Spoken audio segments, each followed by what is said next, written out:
Press વાર્તામાં તમામ પત્રકાર મિત્રો, ઇલેક્ટ્રોનિક મીડિયા અને તમામ મિત્રોનું અહીંયા સ્વાગત છે।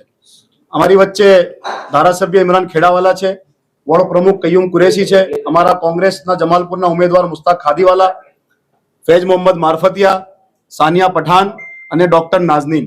આ ચારે ચાર અમારા ઉમેદવાર છે।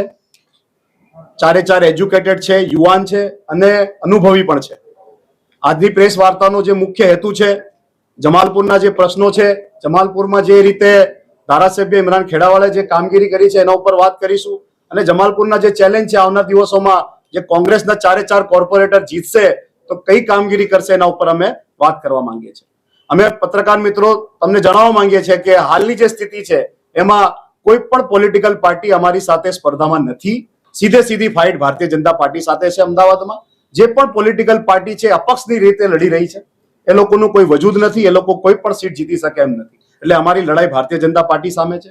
જમાલપુરની વાત કરીએ તો જમાલપુરમાં જે રીતે સ્લોટર હાઉસ મંજૂર કરવામાં આવ્યું અને સ્લોટર હાઉસ કોર્પોરેશનના અધિકારીઓ નિયમો મુજબ તમામ પ્રક્રિયા ફોલો કરવામાં આવે, વોર્ડ સમિતિના મિનિટ્સ હોય એમાં ઠરાવ કરવામાં આવે, સ્ટેન્ડિંગમાં ઠરાવ કરવામાં આવે, કમિટીમાં ઠરાવ કરવામાં આવે, બોર્ડમાં લાવવામાં આવે, તમામ પ્રક્રિયા પછી જો મંજૂર કરવામાં આવ્યું હોય તો ફક્ત પોલિટિકલ એજન્ડાના ભાગરૂપે એ સ્લોટર હાઉસ મંજૂર ના કરવામાં, એને રોકી દેવામાં આવે। તો અમારી એ ચારે ચાર અમારા કોંગ્રેસના કોર્પોરેટરો અને ધારાસભ્યશ્રી અમે મળીને અમારી એ ફર્સ્ટ પ્રાયોરિટી હશે કે આધુનિક સ્લોટર હાઉસ બને, જેની પ્રજાને આખા અમદાવાદ શહેર 1 કરોડની વસ્તી સુધી પહોંચી ગયું છે।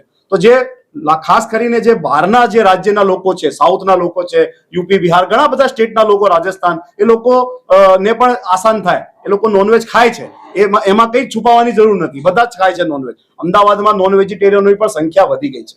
તો કોર્પોરેશનના અધિકારીઓ, સરકાર પોતાના નિયમ મુજબ કોઈ પણ વસ્તુ કરતી હોય તો એમાં કોઈ પણ પ્રકારની બાધા ના થવી જોઈએ।